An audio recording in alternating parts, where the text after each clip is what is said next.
அனைவருக்கும் வணக்கம். இன்றைக்கு ஒரு விஷயம், குழந்தை பாட்டும் விளையாட்டும் 5 ஐஸ் பை அது ஒரு விளையாட்டு விளையாடுவோம். இதுவும் ஒளிந்து பிடித்து போலத்தான். ஆனால் இதில் ஒளிந்து கொண்டவர்களை பிடிக்கும் பொழுது தேடி கண்டுபிடித்தவர் ஐஸ் பை என்று தொட்டுவிட்டு கத்த வேண்டும். அவ்வாறு ஒளிந்து கொண்டவர்கள் தேடுபவர்களின் பின்புறம் அவர்கள் அறியாமல் வந்து டப்பா, அதாவது டெட் கிவ்அவே என்ற வார்த்தை தமிழில் தெரிஞ்சிருச்சு போல இருக்கு என்று தட்டினால் அவுட் இல்லை. ஒளிஞ்சு பிடிச்சின்னு ஐஸ் பைன்றதை ஐஸ் பால் விளையாடுவோம் நாங்கள் அதை.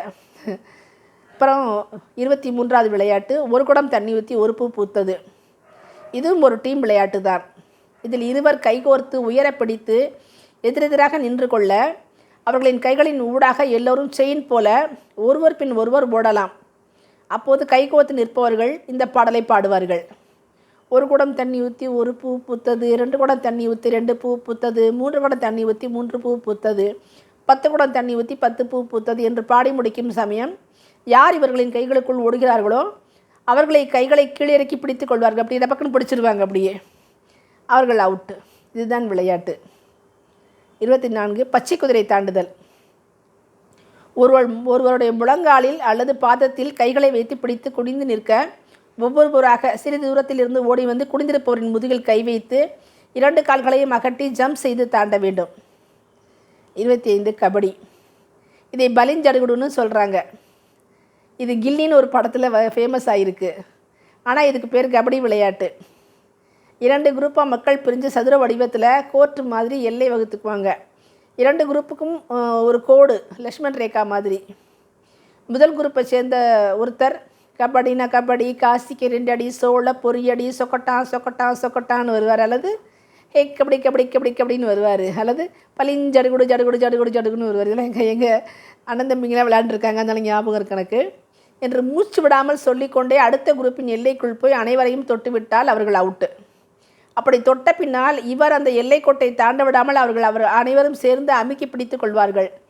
அப்படின்னா அவுட்டு. அப்படி இல்லாமல் இவர் அதையும் மீறி புரண்டு விழுந்து இவர் அந்த கோட்டை தொட்டி விட்டால் அவர்கள் அனைவரும் அவுட்டு.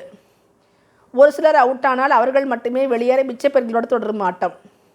இந்த விளையாட்டில் தொடுபவர் கபடி கபடி என்று ஓடி வரும் பொழுது அனைவரும் அபிமன்யுவை சக்கரவியூகத்தில் வரவழைப்பவர்கள் போல அரைவட்டமாக ஓடுவது அழகு. மேலும் அனைவரையும் பிடித்து விட்டாலும் மூச்சு விடாமல் கபடி கபடி என்று சொல்லிக்கொண்டே அந்த எல்லைக்கோட்டை தொட வேண்டும். இல்லாவிட்டால் இவர் அவுட் ஆயிடுவார். இப்படி ஒரு டீமில் இருக்கும் அனைவரும் அவுட் ஆகும் வரை விளையாடணும். இப்படி 2 குரூப்பும் மாறி மாறி விளையாடுவார்கள்.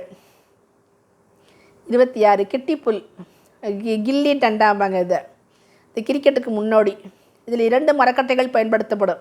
ஒன்று இவ்வளோ பெருசு இருக்கும், இன்னொன்று இவ்வளோ பெருசு இருக்கும். அது சின்ன பெருசு மரக்கிளையை தான் வெட்டி சீச்சு வச்சுருப்பாங்க. அந்த உருண்டையாக ஓரத்தில் ஷார்ப்பாக சீச்சிருப்பாங்க. உருண்டையாக செதுக்கப்பட்ட 2 குச்சிகளாலும் விளையாடுவார்கள். பொதுவாக மரக்கிளைகள் தான் இருக்கும். ஒன்று பெருசு, ஒன்று சின்னம். இதில் கிட்டியின் இருபக்கமும் புள்ளின் இருபக்கமும் லேசாக பென்சிலை போல செதுக்கப்பட்டிருக்க முடியும், குறு ஷார்ப்பாக. ஒரு மரத்துக்கு எதிரில், மரம்தான் ஸ்டம்ப்பு மாதிரி, மண்ணில் சின்னதாக ஒரு நீள பள்ளம் கீறி கொள்வார்கள். அந்த பெரிய கிட்டியினால், பெருசு கிட்டி சின்னது புல், பெரிய குச்சியினால் அந்த கீரலில் குறுக்கு வாட்டில் அந்த கீரலில் அந்த குச்சியை குறுக்கு வாட்டில் வைப்பாங்க. சின்ன புல்லை வச்சு ஒரு கையால் இப்படி வச்சு இப்படி தட்டுவாங்க. கிட்டியை பிடித்து அந்த கீரலில் நேர்வாக்கில் வைத்து பலம் கொண்ட மட்டும் தட்டுவாங்க. அப்படி தட்டும்போது இன்னொரு கையால் தட்டுவாங்க. அப்படி கிட்டியை பிடிச்சி இப்படி தட்டுவாங்க கீழே புல்லை வச்சு. அப்பொழுதே ஃபீல்டர், எதிர்பார்ட்டி, அப்போ எதிர்த்தாப்புறம் நிற்கிறவர் ஃபீல்டர், அவங்க பிடிக்க முயற்சிக்கணும். பிடிச்சிட்டா அவுட்டு. பிடிச்சி அந்த மரத்துலேயோ அந்த கீரல்லையோ போட்டாலும் அவுட்டு. அப்படி பறந்து போன கிட்டிக்கு அருகே சென்று அதன் ஒரு முனையை கிட்டியால் தட்டுவார்கள். அந்த புல்லால் அந்த புல்லை தட்டுவாங்க கீழே. அந்த ஒரு முனையை துள்ளி பறக்கும். இப்படி பறக்க வேண்டிய கிட்டியையும் பிள்ளையும், அதனால தான் கிட்டியையும் பிள்ளையும் ஓரத்தில் ஷார்ப்பாக இது பண்ணுவாங்க. இது போல் இப்படி தட்டும்போது மேலே வரும், அப்படி அடிப்பாங்க, ரொம்ப தூரம் போகும். அப்படி பறக்கும்.